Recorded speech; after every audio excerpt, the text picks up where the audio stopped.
नमस्कार। साप्ताहिक कार्यक्रम उपासना में आपके साथ मैं हूं भारती उत्कर्ष जैन। उपासना यानी धर्म, आध्यात्म और भक्ति की ओर जाने का एक रास्ता। इस रास्ते पर चलते हुए हम अपने आराध्य देव की आराधना करते हुए उन तक पहुंच सकते हैं, उन्हें पा सकते हैं। हमारे देश में शायद ही कोई दिन ऐसा होता है जब किसी न किसी धर्म का कोई उत्सव न मनाया जा रहा हो, लेकिन रोजाना की खबरों में ये खबरें कहीं खो सी जाती हैं। इसीलिए A1 टीवी आपके लिए लेकर आता है उपासना, जिसमें हम आपको दिखाते हैं देश प्रदेश की कुछ चुनिंदा धार्मिक खबरें, जिनमें बहती है आस्था और आराधना की लहरें।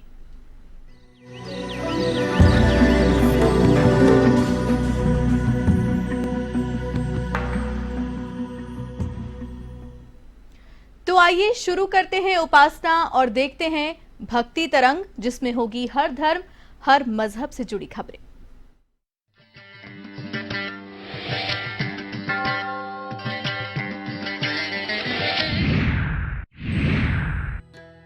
टोंक जिले के निवाई में इंदिरा कॉलोनी में प्रसिद्ध श्याम बाबा मंदिर में भव्य भजन संध्या का आयोजन किया गया, जिसके लिए बाबा श्याम का दरबार कोलकाता के विशेष फूलों से सजाया गया, जिसने भक्तों का मन मोह लिया।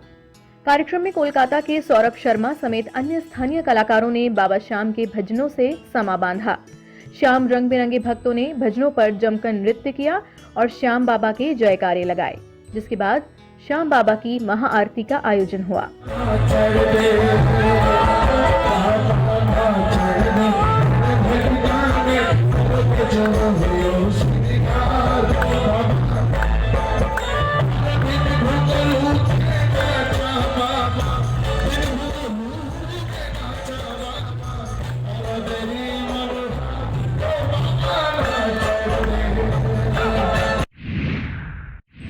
राजस्थान सरकार के सहकारिता एवं नागरिक उड्डयन मंत्री गौतम कुमार दत्त खाटू श्याम जी पहुंचे, जहां भाजपा नेता पवन पुजारी और खाटू ग्राम सेवा सहकारी समिति के व्यवस्थापक मालीराम निठारवाल के नेतृत्व में मंत्री का स्वागत हुआ।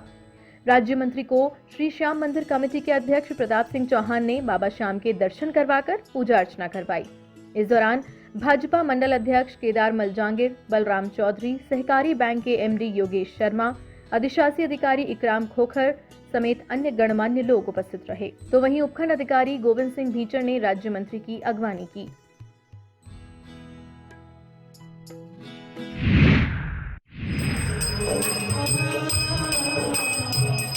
चांपा जिले के जांजगीर में महानदी की त्रिवेणी संगम तट पर युग युगांतर से विराजित भगवान शिवरी नारायण मठ में गद्दी महोत्सव का पर्व बड़े ही श्रद्धा भाव से मनाया गया।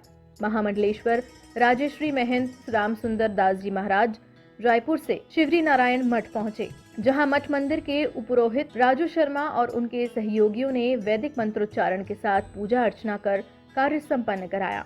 तत्पश्चात राजेश्री महंत जी महाराज गद्दी पर आसीन हुए। श्री जगदीश मंदिर के पुजारी त्यागी जी महाराज ने पूज्य महाराज जी का तिलक लगाकर उनकी आरती की। इसके बाद मठ मंदिर के मुख्तियार सुखराम दास जी ने उन्हें तिलक लगाकर शॉल, श्रीफल, पुष्पमाला अर्पित करके आशीर्वाद प्राप्त किया। तदुपरांत मठ मंदिर के संत महात्माओं, नगर और दूर दराज के क्षेत्र से आए हुए श्रद्धालुओं ने बारी बारी से महाराज श्री का आशीर्वाद प्राप्त किया। बहुत ही प्राचीन शिवनारायण मठ है, जो शिवनारायण नगर में स्थित है। भगवान शिवनारायण का यह पावन धाम है। माता सभी की जन्मभूमि होने गौरव प्राप्त है इस नगरी को। यहाँ 3 नदियों का संगम स्थल है। महानदी, ये हम चौथला गंगा के नाम से जानते हैं, जो नदी और शिवनाथ नदी का संगम स्थल है और बहुत ही प्राचीन यह स्थान है। जब वहाँ अविभाजित मध्य प्रदेश हुआ करते तो उस का सबसे बड़ा और सबसे लंबे समय तक चलने वाला यह मेला छत्तीसगढ़ सबसे बड़ा मेला है। झुंझुनू के डूंडलोत कस्बे के हीरानाथ शिवधाम गुरुकुल आश्रम में 6 दिवसीय धार्मिक आयोजनों को लेकर बैठक का आयोजन हुआ, जिसमें महंत योगी जीतनाथ महाराज ने बताया कि शिवरात्रि महोत्सव के तहत कलश यात्रा का आयोजन होगा, जो प्रातः 10 बजे श्याम मंदिर से शुरू होकर गांव के मुख्य मार्गों से होते हुए हीरानाथ गुरुकुल आश्रम पहुंचेगी।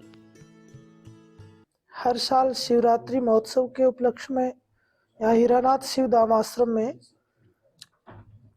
जो 3-4 दिन का प्रोग्राम रहता है, उस प्रोग्राम को इस बार 2 दिन और बढ़ाया गया है। यहाँ सब सेवक भक्तों की इच्छा थी कि एक यज्ञशाला बने, और वो यज्ञशाला पिछले साल संकल्प लिया था और इस बार बन के तैयार हो गई। तो उस यज्ञशाला का उद्घाटन होगा, तो इसलिए उसको 2 दिन के लिए और बढ़ा दिया गया है।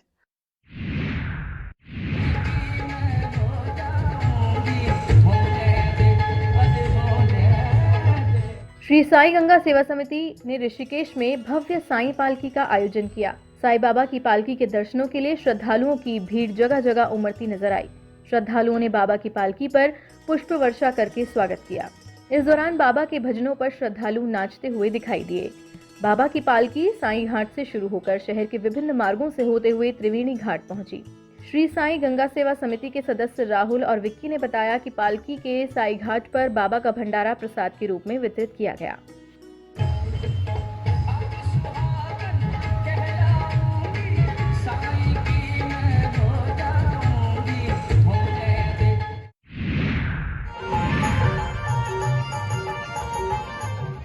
बूंदी के डाबी में बंजारा समाज के आराध्य बाबा रूप सिंह की जयंती धूमधाम से मनाई गई। अखिल भारतीय बंजारा समाज द्वारा बालिका छात्रावास के पास स्थित गणेश मंदिर से जुलूस निकाला गया, जिसमें डीजे पर समाज के लोग नाचते गाते चल रहे थे।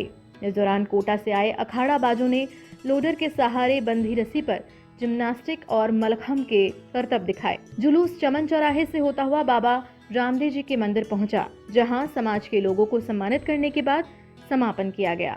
जुलूस में बूंदी जिला अध्यक्ष प्रकाश बंजारा, शंभू बंजारा, गोपाल बंजारा, नारो बंजारा समेत समाज के गणमान्य लोग उपस्थित रहे।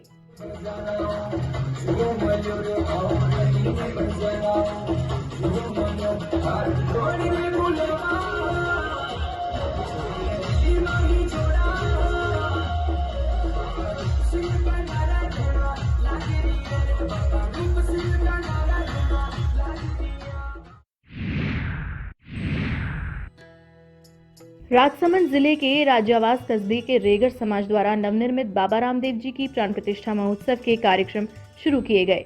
7 दिवसीय धार्मिक अनुष्ठान की शुरुआत आचार्य योगेश त्रिवेदी ने वैदिक मंत्रोच्चारण और गणपति स्थापना कर की। महोत्सव में कलश यात्रा भी निकाली जाएगी।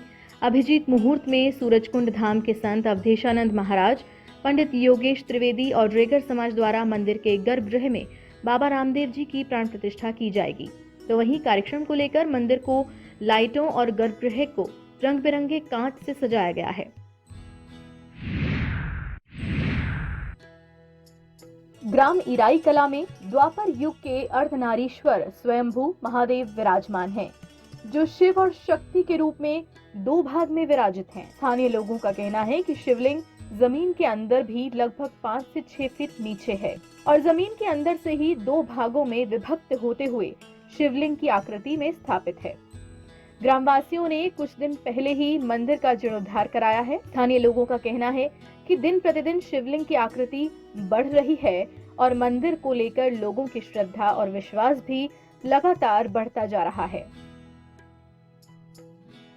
मंदिर करीबन मुझे भगवान भोलेनाथ 12 साल पहले स्वप्न में आया था। यहाँ पे इतना गंदगी था, इतना जर्जर हो गया था। सपना में बार बार आता था मुझे कि मंदिर का कुछ करो करके। तो मैं भोले बाबा को सपना में ही बोल दिया था, हाँ भोले बाबा अपने जिंदे रहते तक इस मंदिर को मैं जीर्णोद्धार करूँगा। मैं तो जीर्णोद्धार करने के लिए फिर सारे समिति बनाए, गांव वाले को पूरा सहयोग लिए, सारी सहयोग से ये मंदिर का जीर्णोद्धार किए, तब ये जाके मंदिर बना।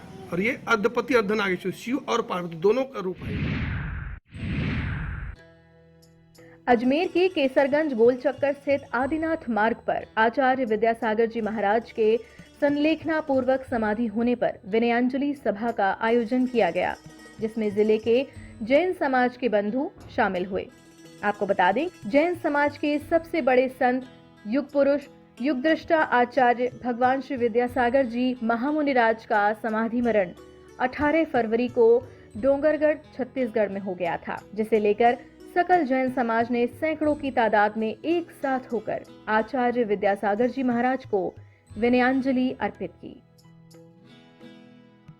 परम पूज्य आचार्य 108 श्री विद्यासागर जी महामुनिराज की, जिनकी अभी समाधि 18 तारीख को डोंगरगढ़ में हुई थी, उनकी आज यहाँ पूरे संपूर्ण अजमेर जैन समाज की और संपूर्ण सर्व समाज की एक विनयाञ्जलि सभा यहाँ रखी गई है, जिसमें आज आप देख सकते हैं कि हजारों की तादाद में यहाँ लोग उपस्थित हैं और सभी ने, सर्व समाज ने आचार्य श्री के प्रति अपनी विनयाञ्जलि प्रस्तुत की है। सबने अपनी भावभीनी विनयाञ्जलि आचार्य श्री को दी है।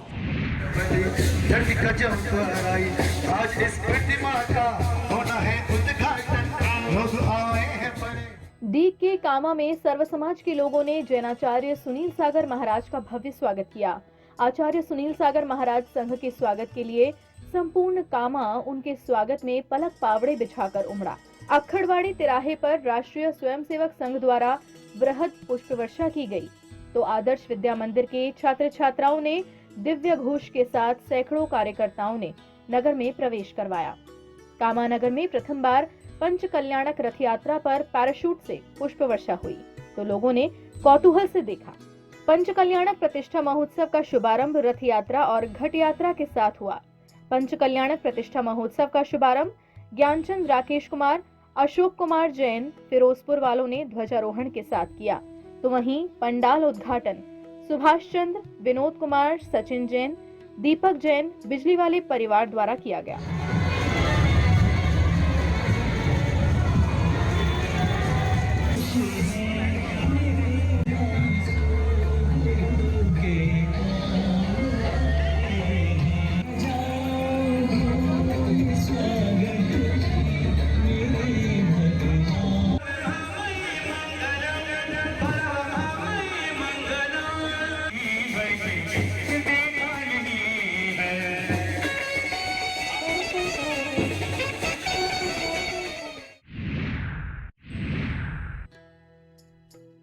नीमका थाना में श्री कल्पतरु ज्योतिष शोध संस्थान के तत्वावधान में श्रद्धांजलि सभा का आयोजन किया गया।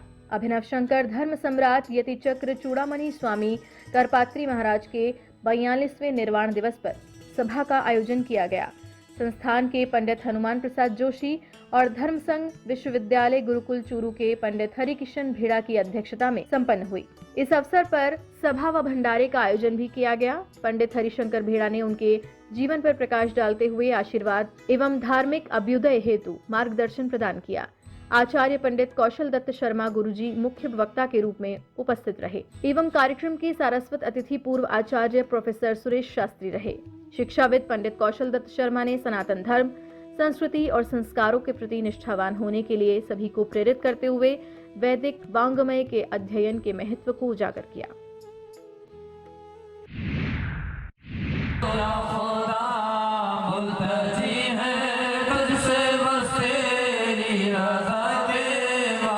काशीपुर की सरजमी पर मोहल्ला अली खां स्थित हजरत नियाज अली शाह उर्फ बोगे शाह बाबा का सालाना उर्स बड़े धूमधाम से मनाया गया।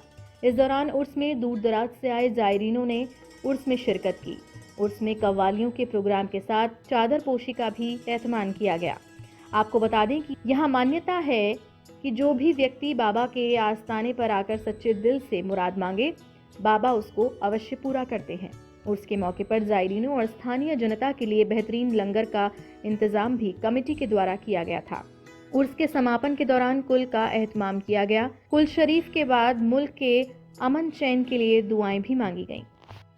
सरकार नियाज अली शाह और बोगे शाह बाबा रहमतुल्लाह ताला अलैह का काशीपुर की सरजमी अली खां में 124वां सालाना उर्स मुबारक मनाया जा रहा है, जिसमें दूर दराज से मलंग और उलमाए किराम आते हैं, जो कि मिलाद शरीफ से शुरू होकर के कुरान खानी से और कुरान खानी की दुआओं के साथ में कुल शरीफ का समापन होता है, जो कि बहुत ही धूमधाम से मनाया जाता है।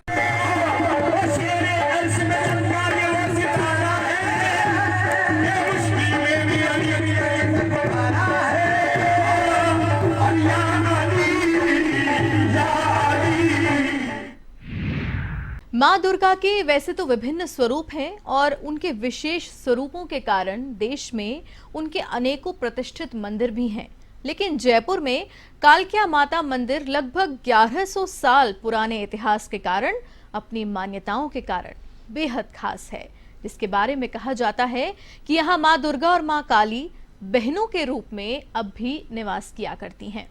इस कारण से ये मंदिर जयपुर के अति विशिष्ट मंदिरों में अपना स्थान रखता है। आइए आपको भी कराते हैं इस दिव्य मंदिर के दर्शन।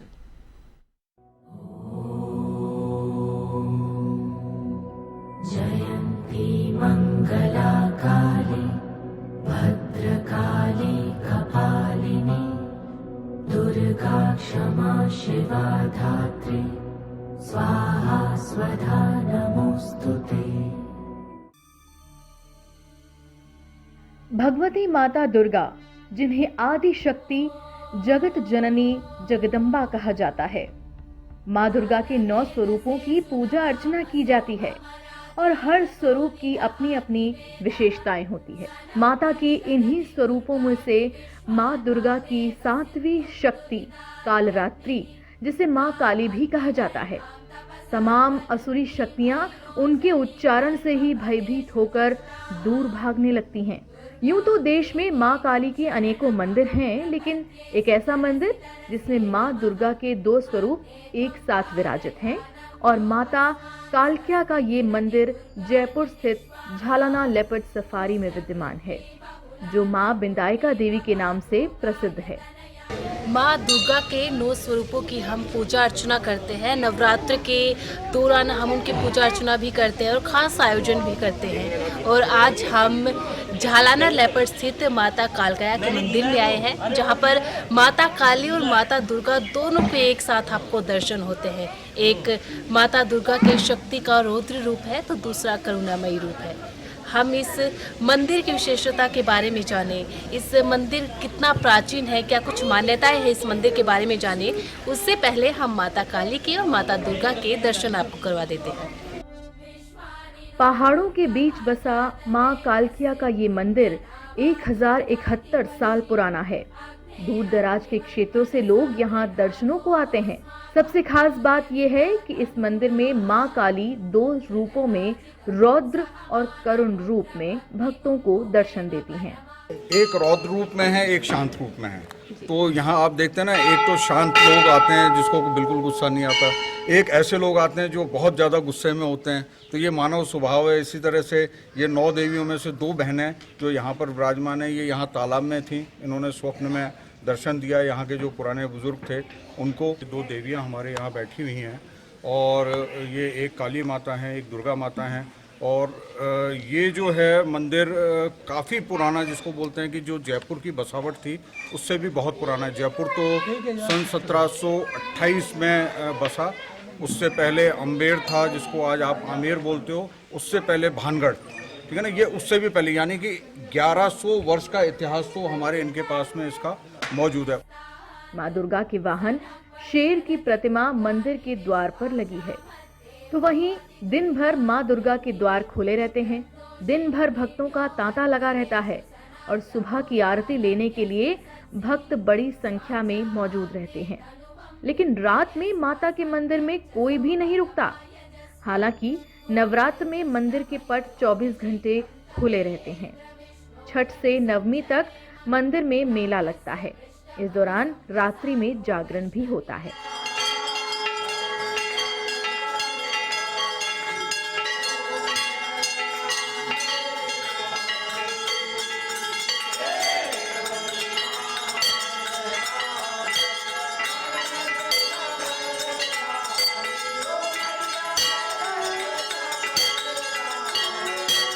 यहाँ पर सुबह 6 बजे, दोपहर में 1 बजे और शाम को 7 बजे। यहाँ सिर्फ नवरात्रे ऐसे हैं जिसमें ये हम और सभी माता जी की इजाज़त से यहाँ रुक सकते हैं। सुबह की आरती में ठीक 6 बजे से पहले तैयारी के लिए 4 बजे यहाँ पहुँचना होता है। 365 दिन, चाहे सर्दी हो, गर्मी हो, बरसात हो, मौसम कैसा भी हो, उसमें हमको यहाँ पहुँचना है और सुबह 6 बजे आरती करनी है। कालक्या माता का मंदिर बेहद प्राचीन है और मंदिर के बारे में मान्यता है कि जयपुर शहर को स्थापना से पहले पंचबड़ा कहा जाता था, जो 3 दिशाओं से पहाड़ों से घिरा है, लेकिन दक्षिण पूर्वी हिस्से से खुला हुआ था और इस दिशा से कोई शत्रु न आ सके, इसके लिए माता खुद इस दिशा से रक्षा करती थीं। लेकिन जब गांव के लोगों ने माता की सेवा करना छोड़ दिया तो माता रानी बावड़ी में समाहित हो गईं, जिसके बाद माता रानी की आराधना कर माता रानी को फिर से मंदिर में विराजित किया गया। जब ये 1728 में जयपुर की स्थापना हुई, उससे पहले ये 5 गांव, पंचमढ़ा बोलते थे इसको, 5 मीणाओं के गांव थे ये, ठीक है। तो 5 मीणाओं का ये जो दक्षिण और पूर्वी हिस्सा था ये खुला हुआ था, बाकी पूरा जयपुर आप देखेंगे 3 तरफ पहाड़ियों से घिरा हुआ है। तो ये इस तरफ से कोई शत्रु अंदर ना आ सके, उसके लिए उन्होंने ये माता जी को वो दे रखा था कि भाई आप हमारे जयपुर की रक्षा करना। जब उन्होंने, क्योंकि सभी तरह के लोग होते हैं घर परिवार में, जब उन्होंने उनकी सेवा छोड़ दी तो ये जो हमारे तालाब बावड़ी है उसमें नीचे, जब फिर बाद में इनकी आराधना की गई, इनको मतलब मनाया गया, तो फिर इनको वापस ऊपर लाया गया, ऐसा कहा जाता है। मंदिर में एक ऐसी चाबी भी है जिस पर नक्शा और प्राचीन भाषा में कुछ लिखा गया है, जिसके बारे में कहा जाता है कि यहाँ कुछ संत आए थे जो यहाँ की सिद्धियों और शक्तियों को अपने साथ लेकर जाना चाहते थे, और उन्हीं संतों ने इस चाबी को बावड़ी से निकालकर मंदिर के बाहर स्थापित किया था। संत आए थे कभी किसी जमाने में, वो संतों की मतलब उनकी बहुत बड़ी बड़ी जटाएं, जैसे यहाँ पर एक पुराने जो पुजारी रहा करते थे, आज की तारीख में वो नहीं है यहाँ पर, तो उन्होंने कहा कि वो यहाँ की जो शक्ति है, सिद्धि है, उसको ले जाना चाहते थे। लेकिन और उन्होंने ये चाबी जो है पहले बावड़ी में थी तो उसको निकाल के खड़ा किया यहाँ पर, और तो उनको जो है माता जी ने एकदम पागल कर दिया था, एकदम पागल, उनकी जटाएं वो हो गई थी। तो उन्होंने यहाँ ये जो बाउंड्री देख रहे हैं ना आप, ये बाउंड्री के पीछे एक हनुमान जी का स्थान है, उन्होंने वहाँ पे उनकी साधना की थी और तपस्या की थी। उसके बाद यहीं वो उन्होंने अपने दिन पूरे किए, लेकिन वो इसको चाबी को नहीं ले जा पाए और माता जी की शक्ति को उन्होंने इकट्ठा नहीं कर पाए। तो वहीं झालाना लेपर्ड सफारी में तेंदुए भी पाए जाते हैं। ऐसे में पहाड़ की चोटी पर एक पुरानी शिकारगाह है, जहां पर जयपुर रियासत के रजवाड़े शिकार किया करते थे।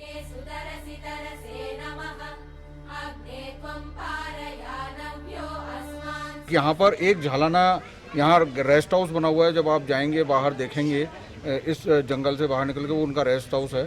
तो ये राजा लोग जो है यहाँ पर आते थे, पानी की व्यवस्था यहाँ बावड़ी जो देख रहे हैं आप उसमें होती थी, महल जो है वो उसमें रहा करते थे, रात को रुका करते थे, और जयपुर से चूँकि सिटी से ये दूर था तो ये उनके एक आरामगाह का और वो भी स्थान था, शिकार का स्थान था। कालक्या माता मंदिर में शिव मंदिर, हनुमान मंदिर भी मौजूद है, और शिव मंदिर के बिल्कुल सामने बावड़ी स्थित है, जिसमें माता रानी समाहित हो गई थी, और ठीक माता रानी के मंदिर के सामने हवन कुंड है। माता कालक्या मंदिर अपनी प्राचीनतम इतिहास और प्राकृतिक सौंदर्य और मान्यताओं के कारण आस्था का विशेष केंद्र बना हुआ है, जहां श्रद्धालु बड़ी संख्या में आकर मन्नतें मांगते हैं और उनके पूरा होने पर उनका विश्वास और भी अटूट हो जाता है। Special desk A1 TV Jaipur. उपासना में अभी के लिए बस इतना ही। अगले सप्ताह हम फिर आपको लेकर जाएंगे धर्म, आध्यात्म और भक्ति की दुनिया में। तब तक के लिए हमारी पूरी टीम को दीजिए इजाजत। नमस्कार।